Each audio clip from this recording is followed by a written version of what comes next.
Why did Young Thug plead guilty? Young Thug takes a non-negotiated plea deal. The question is, why? DJ Akademiks has reported numerous times on how the prosecutors were bumbling the case and making numerous mistakes. Under the umbrella of a mistrial, the judge was replaced. Everything was heading on the path of Young Thug being found not guilty. This was a clear-cut example of an accused having better lawyers than the prosecution.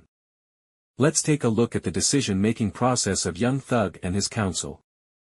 Young Thug sat silently at the defense table Thursday, flanked by his two lawyers as he contemplated the paperwork in front of him. It was the pivotal moment of the rap superstar's criminal trial that had the entire courtroom craning in his direction. Facing the potential for decades in prison for allegedly violating Georgia's anti-racketeering law, Young Thug stared down at the desk when Georgia Superior Court Judge Paige Whitaker asked for him to confirm that he would change his plea to guilty in his high-profile gang conspiracy case and have her decide his punishment. "Am I misinformed?" she asked. Still, the rapper remained hesitant. Sensing Young Thug's struggle, the judge ordered a recess. In private, the Grammy-winning songwriter, whose real name is Jeffrey Lamar Williams, continued to agonize with his lawyers about whether to accept a blind plea, meaning his defense and prosecutors had failed to negotiate a sentence and he'd instead leave it to the judge. This option only came about after the prosecution made a costly mistake last week, opening the door to a possible mistrial. About 25 minutes later, Young Thug returned to the courtroom and stood before Whitaker. Yes, he was ready to put his fate in her hands. In the end, the risky strategy paid off in a stunning decision. The judge required no prison time, instead ordering that Young Thug serve 15 years of probation with several conditions, but warned he could see 20 years in custody if he fails to adhere to them.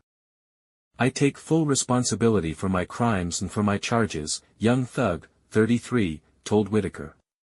He pleaded guilty to various drug, gun, and gang-related charges, but entered no contest to other gang and racketeering conspiracy charges. By pleading no contest he accepted the convictions, but did not admit guilt.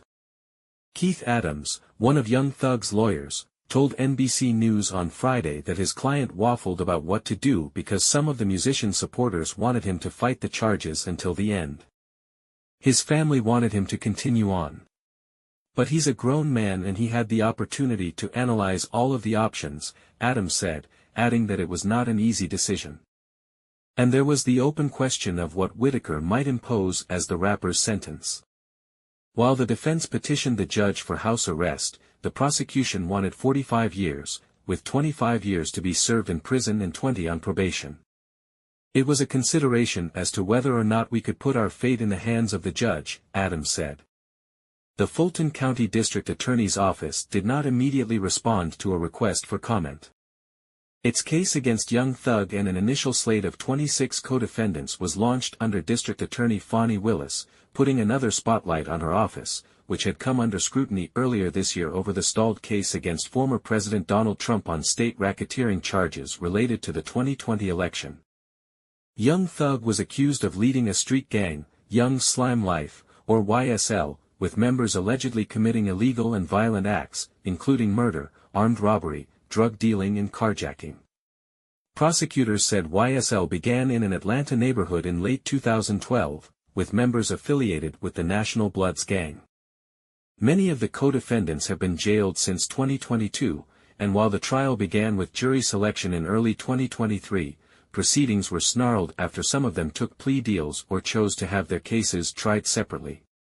Since opening statements began in November 2023 against Young Thug and 5 co-defendants, the criminal trial has become the longest in Georgia's history. But even getting to the point of a plea deal would have seemed inconceivable if not for what happened last week. While on the stand, state witness Wani Lee, a rapper known as Slime Life Shawty, was asked by the prosecution to review social media posts in front of the jury. But Lee was inadvertently given an unredacted version of a post that referred to the hashtag #FreeQua, which may apply to co-defendants Quamarvius Nichols and Marquavius Huey. The post was redacted for the jury. But with Lee openly referring to Qua, prosecutors allowed the jury to presume that the co-defendants were in jail, a detail that was meant to be concealed because it is considered prejudicial. That prosecutorial misstep was major enough that Whitaker suggested she would consider a mistrial motion. And behind the scenes, Adams said, Whitaker suggested prosecutors take a serious look and have conversations with the co-defendants' legal teams about plea agreements. They spent days going back and forth. At first, Nichols agreed to a plea deal, then another co-defendant, Rodalius Ryan, and then a third, Huey. Adams said he and Young Thug's other lawyer, Brian Steele, wanted their client to stay through the trial. Adams believed the plea agreements were a way for the prosecution to save face after not only last week's misstep, but also other issues that included the recusal of the trial's previous judge in July. Andrew Fleischman, a criminal defense lawyer in Georgia not associated with the case, said the threat of a mistrial likely put a ton of pressure on both sides to come to an agreement. For Young Thug, the lure of potentially getting out on probation via a blind plea, as opposed to waiting until the end of a trial with only the possibility of an acquittal, was important. During Young Thug's sentencing on Thursday, Steele explained that although he vehemently disagreed with some of the prosecution's claims about the rapper's criminal dealings, the chance for his client to see his 6 children was too overwhelming to pass up. He told me, "I can't wait another 3 months if there is any possibility I could go home, because I have children that are hurting. I have things to do," Steele told the judge. Young Thug was released from the Fulton County Jail on Thursday evening. As part of his probation, he must perform community service, can't be in contact with affiliated gang members and can't travel in Metro Atlanta. At a news conference Thursday evening, Young Thug's father, Jeffrey Williams Sr. said he was upset with the travel prohibition and blamed Willis specifically. The district attorney is running for a second term as a Democrat in Tuesday's election, but Williams said he was endorsing her Republican challenger, Courtney Kramer. Neither campaign could immediately be reached for comment. Williams, meanwhile, said he would have liked to see his son formally clear his name in court. "I feel great that he's going home. But at the same token, I still wanted to fight," Williams said. "But that's his decision."